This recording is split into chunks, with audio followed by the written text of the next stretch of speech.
Yeah, so hello everyone, Hitesh here. Today we're gonna talk about a web series called Lucifer.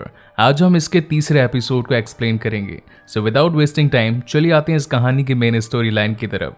इसकी शुरुआत में हमें एक party दिखाई जाती है जहाँ पर काफ़ी सारी लड़कियाँ, दारू और साथ ही बेशुमार पार्टी हो रही थी. वहीं पर वहाँ लूसीफर पहुँच जाता है और वहां पर वो एक शख्स से मिलता है जिसने ये पार्टी ऑर्गेनाइज करी. उस शख्स का नाम था टाई हॉन्टले. लूसीफर उससे कहता है कि क्या तुमने कभी किसी लड़की के साथ हसीन रात बिताई है? तो टाई कहता है कि नहीं, मैं अभी तक वर्जिन हूँ.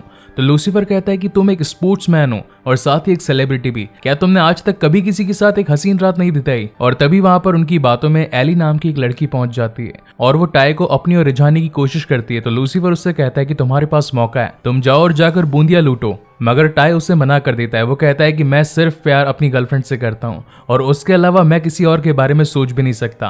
तभी लूसीफर उसकी आंखों में देखता है और उससे पूछता है कि आखिर तुम्हारी इच्छा क्या है, मुझे सब बताओ. और तभी टाई उससे कहता है कि मैं किसी के साथ सेक्स करना चाहता हूँ. और इस बात को बोल देने के बाद में अब तो लूसीफर उससे कहता है कि तुम्हें तो अब जाना ही पड़ेगा. और अब टाई भी एली के साथ जाने के लिए तैयार हो जाता है. वहीं पर लूसीफर मॉर्निंग स्टार उस पार्टी के मजे लेने लगता है. वहीं से सीन शिफ्ट होता है अगले दिन सुबह की ओर और तभी वहां पर टाई भागता हुआ आता है और लूसीफर को उठाता है. वो कहता है कि लूसीफर, मुझे तुम्हारी मदद की जरूरत है, जल्दी से मेरे साथ चलो. तो वो उसे पूछता है कि आखिर हुआ क्या. और वहीं पर ये सीन कट होकर सीधा शिफ्ट हो जाता है क्लोई के ऊपर. क्लोई अपनी बेटी ट्रिक्सी के साथ बैठकर उसके स्कूल का होमवर्क कर रही थी और तभी उसके पास में लूसीफर का कॉल आता है और वो उससे कहता है कि एक अर्जेंट मामला है, तुम्हें जल्दी से यहाँ पर आना पड़ेगा. तो क्लोई उससे कहती है कि आखिर हुआ क्या है. तो लूसीफर उससे कहता है कि ये सब कुछ मैं तुम्हें यहाँ पर आने के बाद में बताऊंगा. इसकी बात को सुनने के बाद में क्लोई फटाफट से उसकी लोकेशन पर पहुंचती है और वहां पहुंचने के बाद उन्हें पता चलता है कि टाई ने जो कल रात को पार्टी रखी थी उसी के पूल के अंदर अब एली की लाश तैर रही होती है. इस बात को देखकर वो काफी घबरा जाती है और वो कहती है कि आखिर तुम्हें इसके बारे में कैसे पता चला. तो वहां पर लूसीफर कहता है कि मैंने ही कल एली को टाई के साथ में भेजा था कुछ अच्छा समय बताने के लिए और आज मुझे इसकी लाश मिली. और ऐसी केस मिस्ट्रीज को तुम काफी अच्छे तरीके से सॉल्व करती हो, इसीलिए मैंने सबसे पहले तुम्हें ही कॉल किया. क्लोई वहां पर पूरे घर की छानबीन करने लगती है और तभी उसे छानबीन के अंदर उस एली की गाड़ी की चाबी मिलती है. और जब वो उसकी गाड़ी की तहकीकात करती है तो उसके अंदर से उसकी आईडी मिलती है जिसकी मदद से पुलिस वाले उसकी आइडेंटिफिकेशन का पता लगाते हैं. वहीं दूसरी ओर अब लूसीफर के हाथ में लगा होता है एली का फोन जिसके अंदर एली और साथ ही टाई की रात को सेक्स करते हुए एक छोटी सी वीडियो क्लिप थी और वो उसे देखने लगता है. तभी वहां पर क्लोई पहुंच जाती है और वो कहती है कि इस टाइम भी तुम्हें पॉर्न सूझ रहा है, तुम यहाँ पर पॉर्न देख रहे हो बैठकर. तो वहां पर लूसीफर कहता है कि यहाँ पर और भी कुछ छिपा है, तुम इसे जरूर चेकआउट करना. और वो फोन क्लोई को देकर वहां से चला जाता है. लेकिन जब क्लोई उस फोन को देखने लगती है तो उसे लगता है कि नाखून तो बिस्तर पर टूटा हुआ था और जरूर उस लड़की के साथ जबरदस्ती हुई है. इसी वजह से वो अब गिरफ्त में ले लेती है टाई को और उसे अपने साथ कस्टडी में लेकर जाने लगती है. तो उसे लूसीफर रोकता है और कहता है कि नहीं, इसके अंदर इसका कोई कसूर नहीं है, ये तो बेकसूरवार है, तुम इसे बेवजह पकड़ रही हो. तो क्लोई उससे कहती है कि तुम मुझे मेरा काम मत सिखाओ, असल वारदात पर ये मौजूद था और साथ ही इसकी क्लीन इमेज भी है और ये कभी नहीं चाहेगा कि मेरी क्लीन इमेज एक लड़की की वजह से वेस्ट हो. इसी वजह से इसने इस लड़की को जान से मार दिया. ये केस बिल्कुल सीधा और सिंपल है, इसी वजह से मैं इसे कस्टडी में ले रही हूँ. और लूसीफर के लाख समझाने के बावजूद भी क्लोई वहां से टाई को लेकर निकल जाती है. अब इस बात से खफा होकर सीधा लूसीफर पहुंच जाता है लिंडा के पास में और उसे आज के हुए इंसिडेंट्स के बारे में बताता है. तो लिंडा उससे कहती है कि आखिर तुम चाहते क्या हो, तुम तो हमेशा लोगों को सजा देना चाहते थे, तो तुम किसी के साथ हमदर्दी कैसे जता सकते हो. तो लूसीफर उससे कहता है कि हाँ, मैं लोगों को सजा जरूर देता हूँ, मगर मुझे गुनहगारों को सजा देने से अच्छा बेगुनाहों को इंसाफ दिलाने में ज्यादा मजा आता है. तो लिंडा उससे कहती है कि तुम्हारी नजरों में टाई बेकसूर है, तो क्यों ना तुम उसे ही जान से बचाओ और उसे इंसाफ दिलाओ. इस बात को सुनने के बाद में अब लूसीफर मॉर्निंग स्टार में एक नया जज्बा जाग जाता है और वो अब इस केस के अंदर भी क्लोई के साथ लग जाता है. लूसीफर और साथ ही क्लोई की इस केस मिस्ट्री से जुड़ी पहली कड़ी थी उनका एजेंट जिसने ये पूरी पार्टी ऑर्गेनाइज करवाई थी, उसका नाम था जो. और तभी दोनों वहां पर पहुंच जाते हैं और वो जो से पूछते हैं कि आखिर तुमने यहाँ पर कितने लोगों को इनवाइट किया था. तो वो उसे 250 लोगों के नाम की एक लिस्ट देता है. तब वहां पर क्लोई ये सोचने लगती है कि अगर टाई की बेगुनाही साबित करनी है तो इन पूरे 250 लोगों के साथ में पूछताछ करनी पड़ेगी, जो कि कोई आसान बात नहीं है. तो लूसीफर उस बात का शॉर्टकट निकालता है और सीधा आंखों में घूर कर देखता है जो की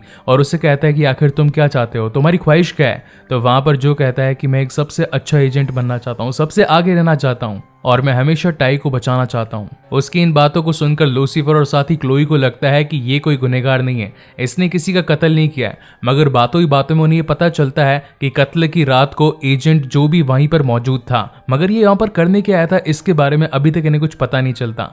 और ज्यादा पूछताछ करने पर जो उन्हें कहता है कि तुम मुझ पर शक क्यों कर रहे हो, तुम जाकर डेबरा को क्यों नहीं पकड़ती जो कि टाई की गर्लफ्रेंड थी, क्या पता उसने इन दोनों को साथ में देख लिया और उसे गुस्सा आया और उसी ने उसे जान से मार दिया हो, तो जाकर उसे क्यों नहीं पकड़ते हो। और इस बात को सुनने के बाद में लूसीफर और साथ ही क्लोई अब डेबरा के पास पहुंच जाते हैं उससे पूछताछ करने के लिए। मगर वहां से डेबरा अपनी नजर चुराकर भागने लगती है और तभी वहां पर उसकी गाड़ी में एक बहुत ही बड़ा ब्लास्ट हो जाता है। इस बात से डेबरा काफी ज्यादा डर जाती है, तो क्लोई उससे आकर कहती कि अच्छा तुमने एक नाटक रचा जिसकी वजह से पुलिस को तुम पर शक ना हो और तुम चुपचाप यहाँ से सीधे बचकर निकल जाओ, मगर मेरी नजर तुम पर काफी तेज है। मैं वहां की सीसीटीवी फुटेज चेक करूंगी और मुझे सब पता चल जाएगा। अगले दिन वहां की सीसीटीवी फुटेज को चेक किया जाता है जो कि समय था दिन के 1 बजे से लेकर 3 बजे तक का।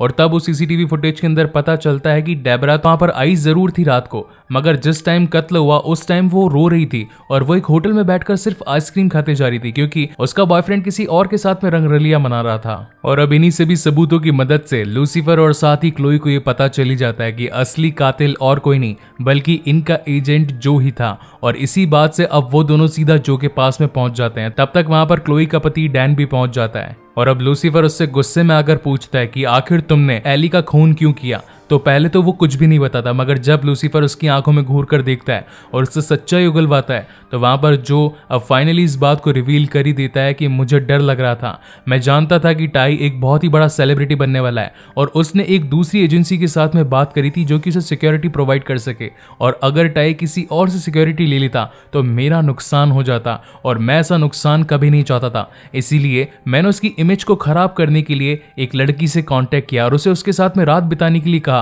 लेकिन उसने मुझे ब्लैकमेल करना शुरू कर दिया और इसी वजह से मुझे उसे जान से मारना पड़ा। इस बात को सुनने के बाद तो लूसीफर को और ज्यादा गुस्सा आ जाता है और वो उसे एक ही हाथ से बहुत दूर फेंक देता है। और अब वहां पर मौजूद पुलिस भी जो को पुलिस कस्टडी में लेकर अपने साथ ले जाती है और इसी के साथ एक और मिस्ट्री केस सॉल्व हो जाता है। एक तरफ जेल से टाई छूट जाता है, वहीं उसकी गर्लफ्रेंड डेबरा भी अब उससे मिल जाती है और वहीं इस कहानी के अंत में हमें दिखाया जाता है लूसीफर लिंडा के साथ में जो कि आपस में सेक्स कर रहे होते हैं। और तब वहां पर लिंडा उससे कहती है कि तुम कभी भी किसी और का गुस्सा यहाँ पर मत उतारा करो, मैं हमेशा तुम्हें खुशी देने की कोशिश करती हूँ, बस ये है कि तुम इंसानों को समझो और उनकी ताल से ताल मिलाते चलो। और ये सुनने के बाद में लूसीफर वहां से चला जाता है।